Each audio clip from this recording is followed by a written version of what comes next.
kasih.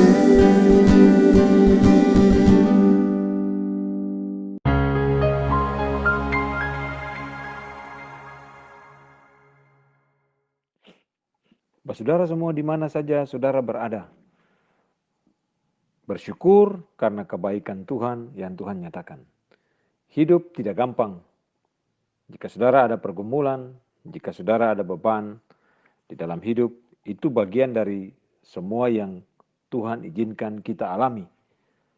Baiklah kita senantiasa mengucap syukur karena di balik semua pergumulan, di balik semua kesulitan, Tuhan masih memberikan kita nafas kehidupan.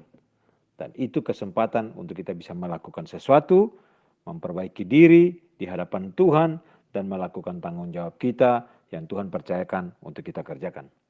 Saudara, banyak hal terjadi di sekitar kita, dan kita tidak paham atau tidak mengerti hal-hal yang terjadi itu.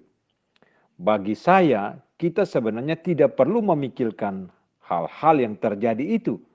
Sehingga semua hal yang kita mau lakukan, energi tidak tersalur atau tidak dihabiskan untuk memikirkan situasi, kondisi di sekitar kita yang mungkin susah untuk kita mengerti. Dan kita mungkin tidak bisa mengerti akan situasi-situasi yang terjadi itu. Bagi saya, ada hal yang lebih penting dari memikirkan situasi atau keadaan-keadaan di sekitar kita itu yang membuat kita bingung, kita depresi, kita tertekan, kita stres. Menurut saya hal yang penting itu adalah apa yang bisa kita lakukan di tengah-tengah berbagai hal yang terjadi. Apa peran kita yang bisa kita kerjakan? Apa sumbangsi kita yang bisa kita berikan? Kadang saudara dan saya merasa bahwa kita ini bukan siapa-siapa.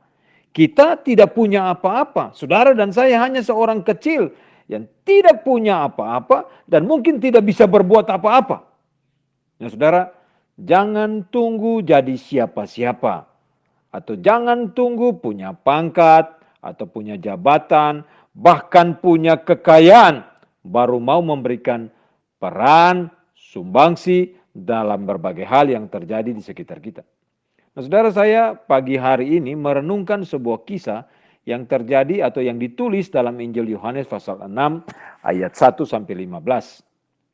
Ada sebuah cerita menarik di dalam kisah Injil itu. Ketika orang banyak yang berkumpul mengikuti Tuhan Yesus, Tuhan melakukan banyak mujizat, Tuhan mengajar, dan Tuhan melakukan berbagai hal.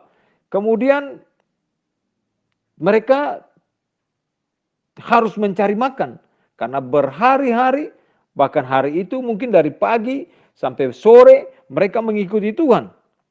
Dan Tuhan memohonkan kepada murid-muridnya untuk mencari makanan bagi mereka. Nah, saudara, di tengah-tengah situasi itu ada hal yang menarik, saudaraku. Murid-murid kebingungan bagaimana di tengah-tengah padang yang luas itu mereka harus mencari makanan. Nah, saudara, di dalam Yohanes pasal 6 ayat 8 dan 9, Andreas salah seorang murid mengatakan kepada Tuhan Yesus. Di sana dikatakan, di sini ada seorang anak. Ya, di sini, saudara perhatikan, di sini ada seorang anak yang mempunyai 5 roti jelai dan 2 ikan. Tetapi apakah artinya untuk orang sebanyak ini? Nah, saudaraku, perhatikan baik-baik. Di dalam kalimat yang dikatakan oleh Andreas kepada Tuhan, di sini ada seorang anak. Garis bawahi seorang anak yang mempunyai 5 roti jelai dan 2 ekor ikan. Saudaraku, Andreas mengatakan itu seperti dia tidak percaya ada seorang anak, 5 roti jelai dan 2 ekor ikan. Apalah arti seorang anak dengan 5 roti jelai dan 2 ekor ikan untuk memberi makan 5.000 orang? Nah, saudara, Tuhan memberkati pemberian anak itu. Sampai hari ini, saudara dan saya tidak pernah mengetahui siapa anak itu, bukan? Tetapi yang penting adalah anak itu ada di situ. Dan dia ikut ambil bagian untuk menjadi saluran berkat dengan 5 roti jelainya dan 2 ekor ikan kepunyaannya. Kemudian dengan pemberian itu diberkati oleh Tuhan dan memberi makan kepada 5.000 orang. Saudara, efek seorang anak kecil yang mungkin tidak dianggap, yang hanya mempunyai 5 roti jelai dan 2 ekor ikan, tetapi efek seorang yang mungkin tidak punya arti dan apa yang dia punyai pada saat itu juga tidak ada artinya sama sekali, tetapi dia telah memberikan itu dan itu diberkati oleh Tuhan. Nah, saudara, kemarin malam saya dikejutkan oleh sebuah kiriman, sebuah rekaman oleh seorang teman yang selama ini mendengarkan postingan-postingan dari refleksi renungan yang kita sebut dengan ini beta parse. Nah, saudara, bagi saya ini sesuatu yang menarik. Mari kita dengarkan apa yang dikirim oleh teman itu. Ini beta, ini beta parse. Nah, saudara, rekaman yang saudara baru dengar itu sangat sederhana, bukan? Teman dan suami dan anak-anaknya merekam ulang lagu yang biasa kita dengar sebagai pembuka dari kiriman podcast ini. Nah, saudara, waktu pelayanan ini dimulai, saya bersama-sama dengan teman-teman yang lain, ada Bapak Pendeta Roy di Bali, ada Bu Hence, ada teman-teman yang lain juga terlibat sama-sama. Istri saya juga, istri dari Bu Roy juga, dan semua yang lain terlibat bersama-sama di dalam pelayanan ini. Kita tidak pernah memikirkan bahwa sesuatu yang kita buat ini adalah sesuatu yang besar. Tidak, saudaraku. Kita menyiapkan segala sesuatu dengan simple, dengan sederhana. Apa yang kita mampu kita berikan, kita buat. Dan saudara mungkin tidak pernah tahu siapa yang membuat rekaman lagu ini beta parse itu. Mungkin saudara tidak tahu.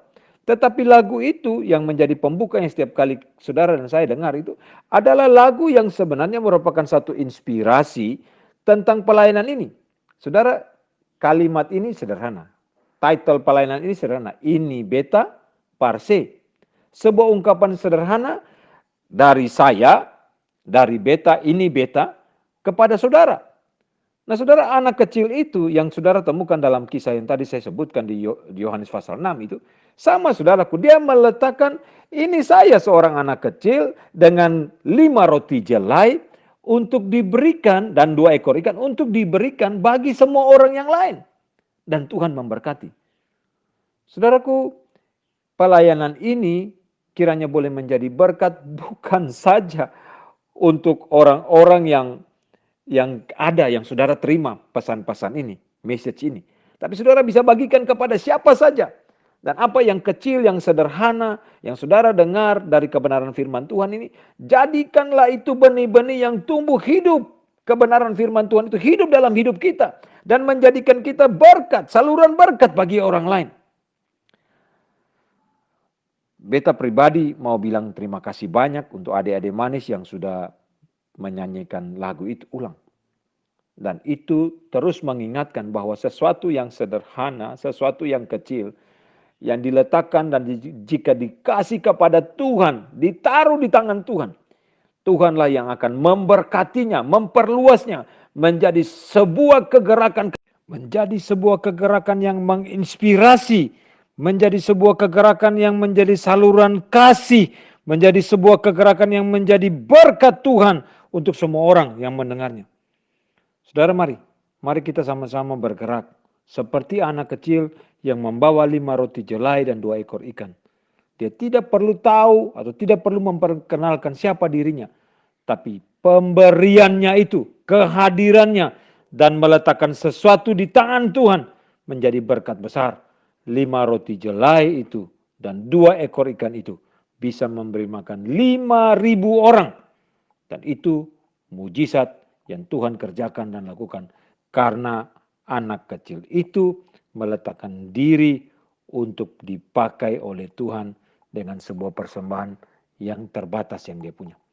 Tuhan tolong kita supaya kita punya hati, kita punya sikap, kita punya tindakan yang mengerjakan apa yang menjadi maunya Tuhan di tengah-tengah kehidupan kita. Terpujilah Tuhan dari kekal sampai kekal.